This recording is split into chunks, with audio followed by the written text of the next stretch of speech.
नाज़रीन, कोट डीजी खां ख़बर ॾींदा हलूं तो कोट बंगलो शहर में गंदगी जा ढेर लगी विया। नालियुनि जो गंदो पानी मेन शाही बाज़ार में दाख़िल थियण लॻो। टाउन कमेटी कोट डीजी जी बजट जाली कागज़ी कार्रवाई में पूरी। शहरनि तोड़े दुकानदार परेशानी के मुंहुं ॾियण लॻा।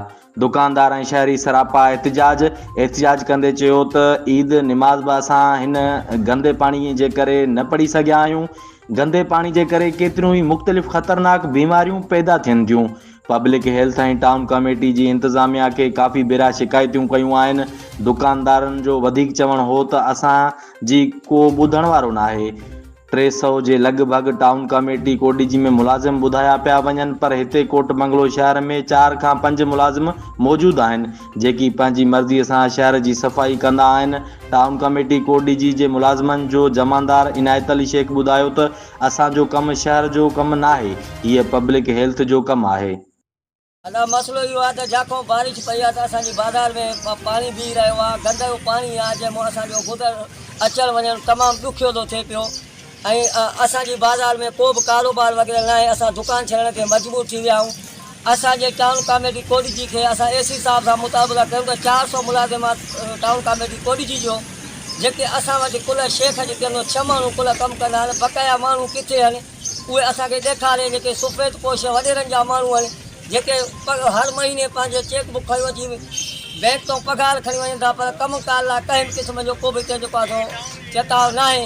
असां एसी कोट डीजी सां मुताबिक़ रखूं त उहो 400 माण्हू घुराए ऐं असांखे ॾेखारे त उहे आहिनि किथे, उहे केरु आहिनि, उहे कमु छो नथा कनि। ख़ुदा जे सदके असां ते एसी साहब खे असां अपील था कयूं त असां ते रहम करे इहो गंदो पाणी कढाए ऐं असांजा कारोबार डिस्टर्ब लॻा पिया थिया। असांजूं मसवाड़ूं महीने जूं ॻीचीअ में आहिनि। असां बेरोज़गारी असांखे तमामु तंग कयो आहे। अॻु में जेको आहे सो तमामु गिह खंजूं अलाए आसमान सां जो ॻाल्हाइनि।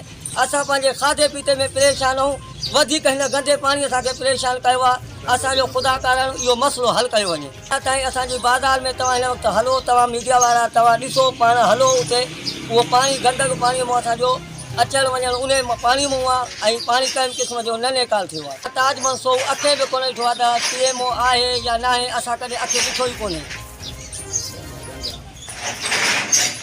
सभी के रिक्वेस्ट था कयूं, सभी के अर्ज़ था कयूं, जेके भी बंगले शहर जा मोजिज़ माण्हू आहिनि, जेके सभु सुठा माण्हू आहिनि, सभिनी के रिक्वेस्ट आहे, अर्ज़ आहे। 7 ॾींहुं थी वियो आहे, 8 ॾींहुं थी वियो आहे, असां बाज़ार पंहिंजा दुकानूं बंदि कयूं ऐं हलिया था वञूं त असां अहिड़ी परेशानी में आहियूं। ख़ुदा रा असांजी मदद कयो, बसि असांजो मसइलो हल कर। असांजे किने पाणी सॼो जेको गटरनि जो पाणी आहे उहो बाज़ारनि में बीठो आहे। ॾाढी परेशानी आहे, सफ़ा हालत आहे। कोई कस्टमर असांजो, कोई ग्राहक असांजे दुकान ते अचण लाइ तयारु कोन्हे। ॾाढो मसइलो आहे उहो असांजो। वेही साह नथा कयूं दुकान ते, सर असां वेही साह नथा कयूं। गटरनि जो पाणी आहे, गंदो पाणी आहे। सुबुह जो निकिरे थो, शाम जो वरी उहो जो उते गोॾे जहिड़ो पाणी बीठो आहे। न को अची थो सघे, न को वञी थो सघे। हाणे असां वेठा आहियूं मसवाड़ूं हे हो भरियूं वेठा आहियूं त असां छाजे लाइ वेठा आहियूं सर।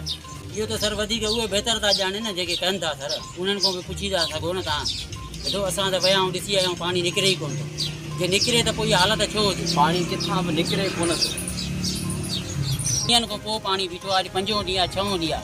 हे बि मशीनूं हलाइनि था, मशीननि ते पाणी निकिरी थो वञे, वरी साॻो साॻो पाणी राति जो ओवरफ्लो थिए थो, वरी उहे गटरनि जो पाणी दुकाननि जे अॻियां निकिरी थो वञे, वरी कढनि था, वरी साॻो ई पोयों अचे थो। अॻे बंदि आहे पाणी, अलाए छा आहे सिस्टम।